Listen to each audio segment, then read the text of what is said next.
Hello friends. आज के इस वीडियो में हमारा टॉपिक है यूपी स्पेशल। जैसा कि आप जानते हैं कि उत्तर प्रदेश से संबंधित तथ्य विभिन्न परीक्षाओं में पूछे जाते हैं, उसी क्रम में हमारा आज का ये टॉपिक है। तो आइए शुरू करते हैं। देखिए, उत्तर प्रदेश में प्रमुख नदियाँ पाई जाती हैं। तो यूपी की प्रमुख नदियों की अगर हम बात करते हैं तो गंगा, रामगंगा, गोमती, यमुना, घाघरा। कौन कौन सी? गंगा, रामगंगा, गोमती, यमुना और घाघरा।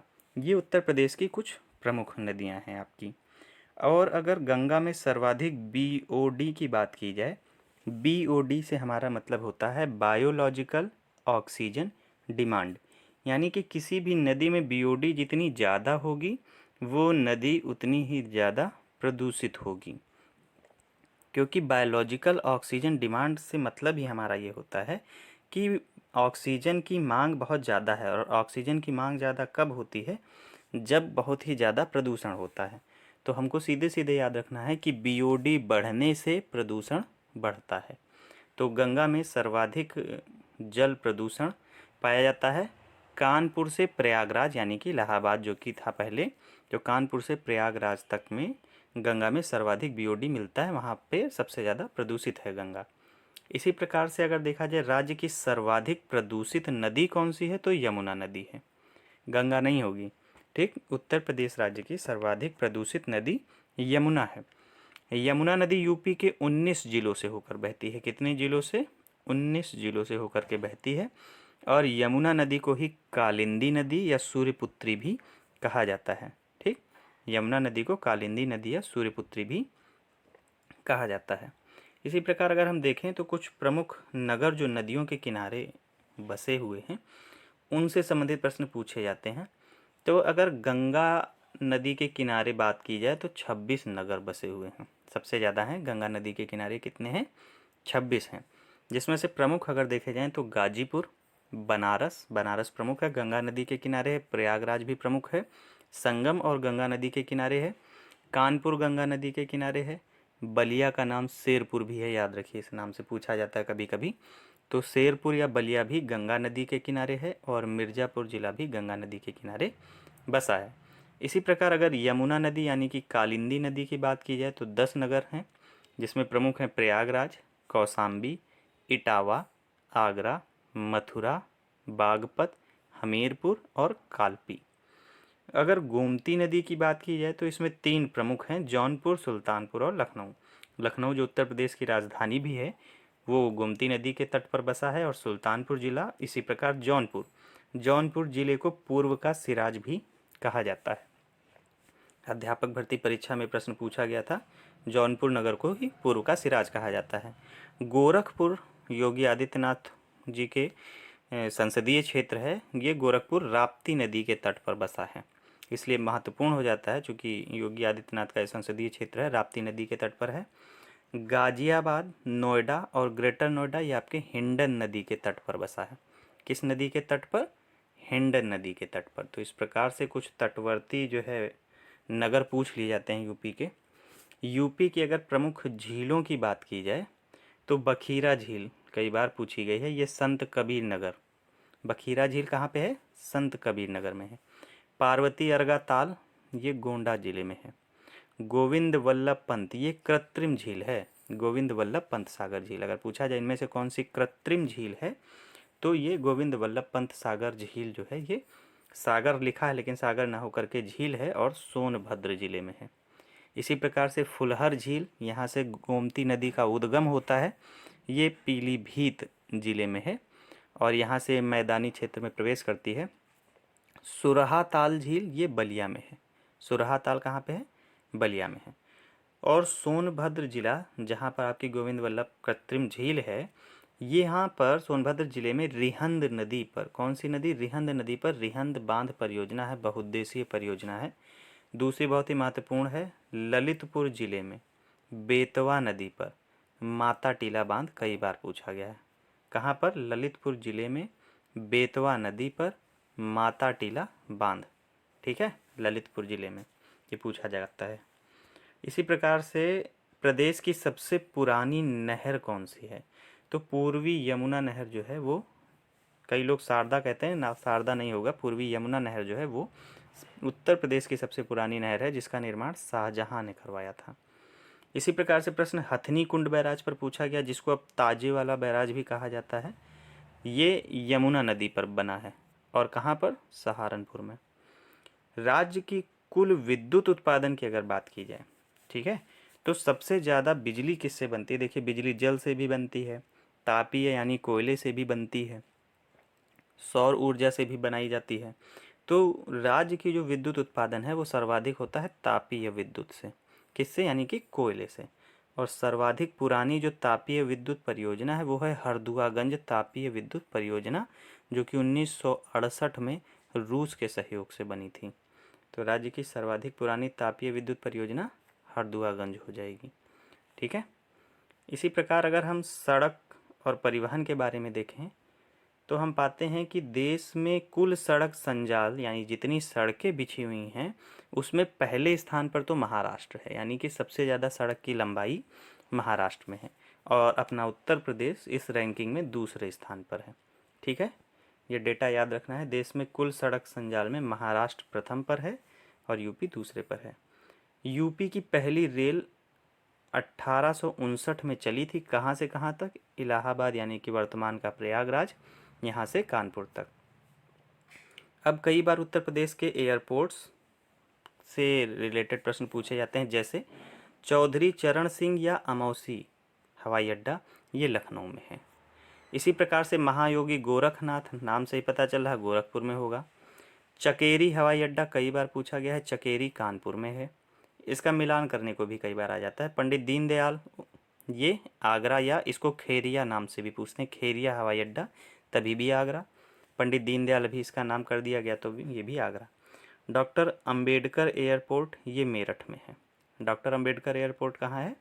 मेरठ में है। इसी प्रकार से बमरौली कई बार पूछा गया है, बमरौली इलाहाबाद यानी प्रयागराज में है। और राजीव गांधी, रा से राजीव गांधी, रा से रायबरेली, ये फुर्सतगंज रायबरेली में है। ठीक। अब अगर कुछ स्थापत्य और मंदिर निर्माण शैली की बात की जाए तो उत्तर प्रदेश में मंदिर निर्माण की कला का विकास गुप्त काल में हुआ था, गुप्त राजाओं के समय में। और गुप्त कालीन जो प्रमुख मंदिर देखने को मिलते हैं इसमें देवगढ़ मंदिर झांसी में, भीतरगांव मंदिर कानपुर में, और भीतरी मंदिर ये गाजीपुर में है। ठीक है, कौन कौन से? गुप्तकालीन मंदिर देवगांव झांसी में, भीतरगांव कानपुर में, और भीतरी जो है गाजीपुर में। सरकी शैली से क्या निर्मित है? तो अटाला मस्जिद। सरकी शैली का प्रमुख उदाहरण अटाला मस्जिद है। और ये कहाँ पर है ये भी पूछी जाती है। अटाला मस्जिद मिलान करने को आता है यूपी पीसीएस में, तो जौनपुर में है। और जैसा कि हमने पहले बताया जौनपुर को ही पूर्व का सिराज कहा जाता है। वर्तमान में आधुनिक शैली उत्तर प्रदेश की कौन सी है? तो वो है लखनऊ शैली। और लखनऊ शैली का उदाहरण बड़ा इमामबाड़ा, इसके गुंबद वगैरह हैं। लखनऊ चित्रकला शैली के जनक आसित कुमार हलदार हैं। कौन? आसित कुमार हलदार, ये लखनऊ चित्रकला शैली के जनक हैं। इसी प्रकार प्रश्न पूछा जाता है कि काशी नरेश के संरक्षण में कौन सी चित्रकला शैली विकसित हुई?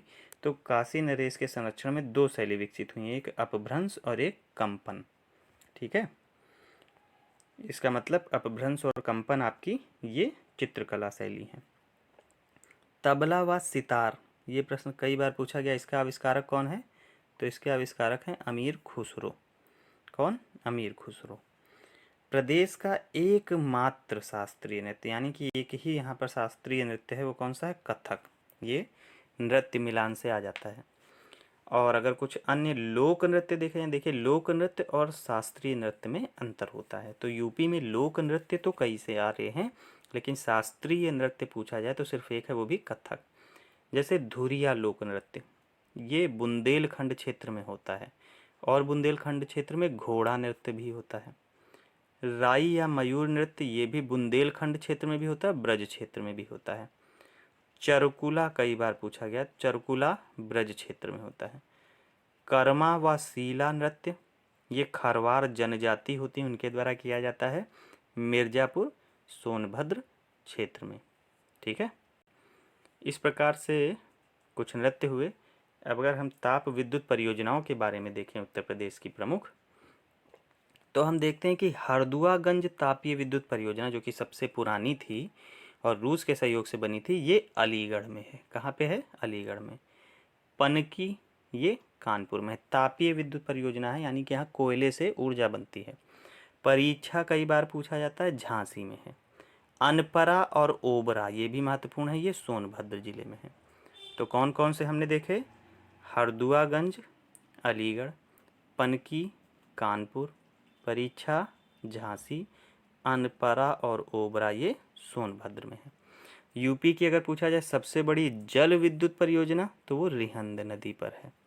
किस नदी पर है? रिहंद नदी पर है। तो ये तापीय विद्युत परियोजना यानी विद्युत के बारे में हो गया। अब अगर खनिज के बारे में आंकड़े देखे जाएं, चूँकि खनिज भी कई परीक्षाओं में पूछे जाते हैं, 1 नंबर का प्रश्न जरूर यहाँ से आता है। तो अगर चूना पत्थर की बात की जाए तो ये मिर्ज़ापुर और सोनभद्र से पाया जाता है। मिलान करने को भी आता है यहाँ से क्वेश्चन। कोयला पूछा जाए तो कोयला के क्षेत्र सिंगरौली सोनभद्र में है। ठीक है, सिंगरौली पहली बात तो कोयला का क्षेत्र है और कहाँ पर है? सोनभद्र में है।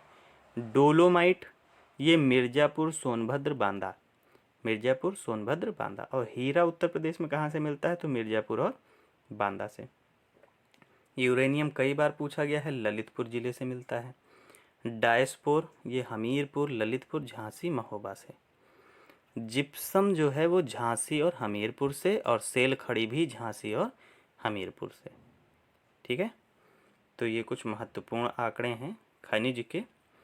यूकेलिप्टस को आपको पता ही है कि यूकेलिप्टस जो है इसको पारिस्थितिक आतंकवादी बोला जाता है, क्योंकि पारिस्थितिक तंत्र को बहुत नुकसान पहुंचाता है और बहुत ही अधिक जल का दोहन करता है। देश का पहला डॉल्फिन सूचना केंद्र चंबल नदी क्षेत्र में विकसित हुआ था। पूरे देश का पहला डॉल्फिन सूचना केंद्र। और तितली पार्क पूछा जाता है कहाँ है? तो ये लखनऊ और कानपुर में है तितली पार्क। अब चूंकि वन्य जीव विहार महत्वपूर्ण टॉपिक हैं और कई परीक्षाओं में पूछे जाते हैं, तो हमको ध्यान रखना है यूपी में वन्य जीव विहार की कुल संख्या 12 है। कितनी है? 12 है, बिल्कुल सही।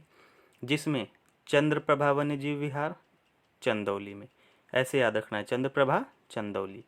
महावीर स्वामी ललितपुर में। हस्तिनापुर बड़ा है, ये मेरठ, हापुड़, बिजनौर, अमरोहा और मुजफ्फरनगर 5 जिलों में है। कछुआ वन्यजीव विहार कई बार पूछा गया है, ये वाराणसी में है। कछुआ वन्यजीव विहार कहाँ है? वाराणसी में है। राज्य का पहला वन्यजीव विहार तो चंद्रप्रभा चंदौली में। राज्य का सबसे बड़ा वन्यजीव विहार तो हस्तिनापुर वन्यजीव विहार, जो कि मेरठ, हापुड़, बिजनौर, अमरोहा, मुजफ्फरनगर में है। राज्य का सबसे छोटा वन्यजीव विहार महावीर स्वामी वन्यजीव विहार है। ठीक है, तो ये तो वन्य जीव विहार हुए। अब अगर बात की जाए पक्षी विहार की, ठीक है, तो पक्षी विहार की संख्या कितनी है? 13। वन्य जीव विहार की संख्या कितनी है? 12। कहाँ पर? यूपी में। तो राज्य का प्रथम पक्षी विहार तो चंद्रशेखर आज़ाद या नवाबगंज पक्षी विहार, जो कि कहाँ है? उन्नाव में है। ये यूपी का पहला पक्षी विहार है। सबसे बड़ा पक्षी विहार तो लाख बहोसी पक्षी विहार कहाँ है? कन्नौज में। सबसे छोटा पक्षी विहार तो पटना पक्षी विहार, लेकिन इसको पटना या बिहार नहीं लगाएंगे क्योंकि उत्तर प्रदेश में एटा जिले में है। ओखला पक्षी विहार तो गाजियाबाद, गौतम बुद्ध नगर। और भीमराव अंबेडकर पक्षी विहार तो ये आपका बेती, कुंडा, प्रतापगढ़। प्रतापगढ़ राजा भैया का क्षेत्र इलाहाबाद के पास में पड़ता है, यहाँ पर भीमराव अंबेडकर पक्षी विहार है।